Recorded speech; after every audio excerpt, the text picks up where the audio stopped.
जय श्री राधे। पूज्य श्री सद्गुरुदेव भगवान के चरणों में प्रणाम। पूज्य श्री भाई जी के जीवन की कुछ अंतरंग बातें। एक साधक ने भाई जी से पूछा, भगवान के दर्शन के लिए सबसे सरल साधन बताइए। भाई जी ने कहा, पहली बात सब में भगवान को देखना, दूसरी बात जीभ से नाम जप करना, और तीसरी बात एक आधा घंटा कुछ समय एकांत में बैठकर भगवान की भावना या कल्पना करना। ऐसा करने से कुछ दिन बाद आपको बड़ा लाभ होगा। यह मैं आपको पूरा विश्वास दिलाता हूँ। करके देखिए, क्योंकि भगवान तो हैं ही। सत्य में सत्य का आरोप करने से भगवान हमें क्यों नहीं दिखेंगे। करके देखिए, अवश्य दिखेंगे। साधक ने कहा, भाई जी सत्संग कैसे मिले। भाई जी ने कहा, चाह से। यदि कोई सत्संग चाहे तो भगवान उसे सत्संग भेज देते हैं। श्रद्धा श्रद्धालु पुरुषों के संग से होती है। पूज्य सेठ जी ने कहा, यह बात कहते तो हैं, पर ऐसी कोई क्रिया समझ में नहीं आई जिससे श्रद्धा हो। भाई जी ने कहा, धीरे धीरे होगी। अपनी जान में संतों का संग और नाम जप करता रहे। पूज्य सेठ जी ने कहा, संतों की पहचान कैसे हो। पूज्य भाई जी ने कहा, सिद्धांत की बात है कि संतों का मिलना दुर्लभ है, अगम्य है, अमोघ है। अमोघ शब्द ऐसा है कि संत को पहचाने या न पहचाने वह व्यर्थ नहीं जाता। संत को कोई पहचाने या न पहचाने, संत अपने मिलन का जो फल होता है वह अपनी कृपा शक्ति से अवश्य दे देते हैं। भगवान और संत दो बातों में असमर्थ हैं। पहला, वह किसी का बुरा नहीं कर सकते। दूसरा, किसी का भला किए बिना रह नहीं सकते। संतों का होना ही जगत का बड़ा कल्याण करने वाला है। संतों को न भी माने न भी जाने, परंतु संत का मन से, वाणी से, शरीर से किसी प्रकार भी संग हो गया तो वह सर्वथा अमोघ है। इसमें जरा भी संदेह नहीं है। नारद जी ने नल कुबर को श्राप देकर भी उनका उद्धार ही किया। संत और भगवान कभी क्रोध करते ही नहीं। पूज्य सेठ जी ने कहा, संसार में संत हैं और भगवान हैं, यह तो मानना ही चाहिए, पर इस बात में श्रद्धा कैसे हो। पूज्य भाई जी ने कहा, इसके लिए भगवान से प्रार्थना करनी चाहिए। वैसे तो बिना श्रद्धा के संग होना भी कठिन है, पर जो आदमी बिना श्रद्धा के भी सत्संग करता है उसके भी अनंत लाभ है। पूज्य भाई जी ने कहा, किसी भाई के प्रश्न के उत्तर में, शक्ति और शक्तिमान एक ही हैं। राधा कृष्ण लक्ष्मी नारायण, किसी का नाम जपें, किसी का ध्यान करें, एक का करें, दो का करें, सब एक ही बात है।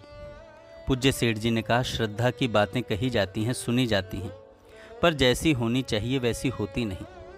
पूज्य भाई जी कहते हैं, शक्ति के अनुसार चेष्टा नहीं होती, पर कुछ तो करते ही हैं। भगवान कहते हैं, ये यथा माम प्रपद्यन्ते तांस तथैव भजाम्यहम्। जीव की ताकत इतनी ही है, पर भगवान तो सर्वसमर्थ सामर्थ्यवान है। जीव ने इच्छा की कि भगवान मुझे मिले। जीव की इच्छा और भगवान की इच्छा में बड़ा अंतर है। जब भगवान की इच्छा हुई फिर मिलने में देर नहीं। एक तरफ है गरुड़, दूसरी तरफ है चींटी। गरुड़ अपनी चाल से चलेगा और चींटी अपनी चाल से। इसी प्रकार भगवान अपनी हैसियत से चलेंगे और मनुष्य अपनी हैसियत से, जीव अपनी हैसियत से। भगवान जीव को बदला देंगे तो अपनी हैसियत से। कोई भी जीव भगवान का मूल्य दे ही नहीं सकता। पूज्य स्वामी राम सुखदास जी महाराज ने कहा, कुछ तो इच्छा लेकर सभी यहाँ आए हैं, इसलिए सबको भगवान मिलने चाहिए। भाई जी ने कहा, भगवान नहीं मिलेंगे, इसका क्या प्रमाण। सेठ जी ने कहा, भगवान में प्रेम करना चाहिए, यह तो सभी लोग चाहते हैं, फिर क्यों नहीं प्रेम होता। पूज्य भाई जी ने कहा, इसकी परीक्षा होती है। कहना तो नहीं चाहिए, मैं तो हूँ बालक, मेरे सामने यह बात आई कि मेरे घर में आग लग गई है, तब मैं माला छोड़कर भाग जाऊँ तो सच्ची इच्छा नहीं। पूज्य सेठ जी ने कहा, इच्छा तो सच्ची ही है, पर है थोड़ी। स्वामी जी महाराज ने कहा, भाई जी का ऐसा कहना है कि जिसने संत को बिना जाने भी संत का दर्शन कर लिया तो उनका कल्याण होता है, हो जाता है, हो गया। जुलाई सन 1940 में सेठ जी ने कहा भाई जी से, 2-3 वर्षों से अपनी बात नहीं हुई, इसलिए यह बताओ कि आजकल तुम्हारे और भगवान के बीच क्या क्या बातें होती हैं। भाई जी ने कहा, कुछ वर्ष पहले मैं बनारस में कई लोगों के सामने कुछ बातें प्रकाश में आ गईं कि जिससे 1.5 वर्ष तक मेरा मार्ग रुका रहा। फिर ओम क्लीम श्री राधा कृष्णाभ्याम नमः मंत्र का अनुष्ठान करने के बाद श्री कृष्ण भगवान की युगल सरकार की अनेक नई नई मधुर लीलाओं के दर्शन होते हैं और वे परस्पर बातें भी करते हैं। वहाँ मेरा बोलने का अधिकार नहीं है। वे जो कुछ मुझे कहना चाहते हैं सूत्र रूप में संक्षेप में कह देते हैं। प्रकट करने से मेरी हानि है। सेठ जी ने कहा, तुम्हारी सलाह हो तो मैं ऋषिकेश स्वर्ग आश्रम में ही रहूं और प्रेस तथा कल्याण का सारा कार्य बिना संकोच तुम्हारी इच्छानुसार जैसे तुम ठीक समझो वैसे ही कर सकते हो। पूज्य भाई जी ने कहा, मेरी तो काम करने की इच्छा नहीं है। मुझे तो एकांत में रहकर भजन करने से अधिक लाभ प्रतीत होता है। पूज्य श्री राधा बाबा स्वामी श्री चक्रधर जी महाराज। पूज्य बाबा सन 1939 से क्षेत्र संन्यास व्रत लेकर पूज्य श्री भाई जी के साथ ही रहे।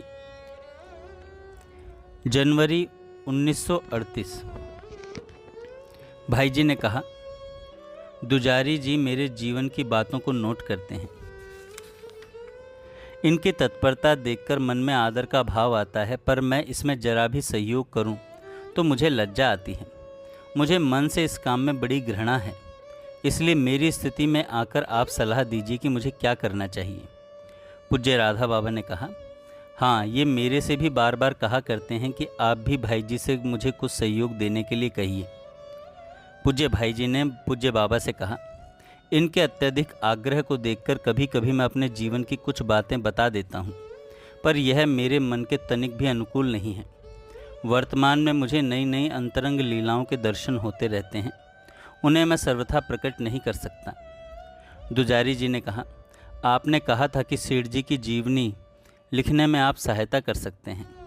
पूज्य भाई जी ने कहा, हाँ, उनकी जीवनी के नोट संग्रह करके मुझे दे दिए जाएं तो मैं लिखने में सहायता कर सकता हूँ, यदि उनका विरोध न हो तो।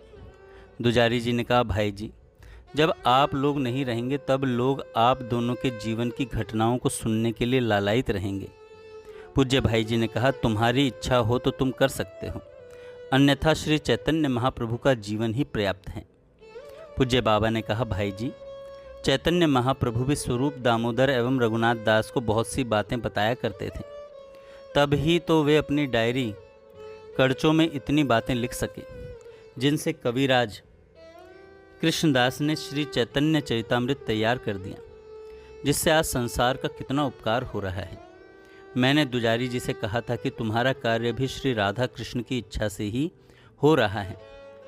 तुमको ही श्री राधा कृष्ण ने इस कार्य में निमित्त बनाया है, इसलिए तुम्हें खूब उत्साह से यह कार्य करना चाहिए।